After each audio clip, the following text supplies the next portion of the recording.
Berdasarkan data Dinas Kependudukan dan Pencatatan Sipil Kota Sorong, cakupan perekaman KTP elektronik di Kota Sorong hingga Mei 2023 baru mencapai 62,05%. Minimnya masyarakat untuk melakukan pengurusan dokumen kependudukan menjadi kendala.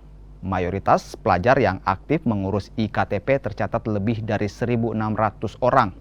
Sementara jumlah keseluruhan yang belum melakukan perekaman iktp sebanyak 79.682 orang. Dari total jumlah penduduk Kota Sorong yang mencapai 282.802 jiwa. Rekaman KTP 79.882.000, yang sudah rekam KTP 130.297 jiwa. Capaian perekaman KTP itu wajib Kota Sorong 62,05%. Target perekaman KTP secara nasional 99,04%.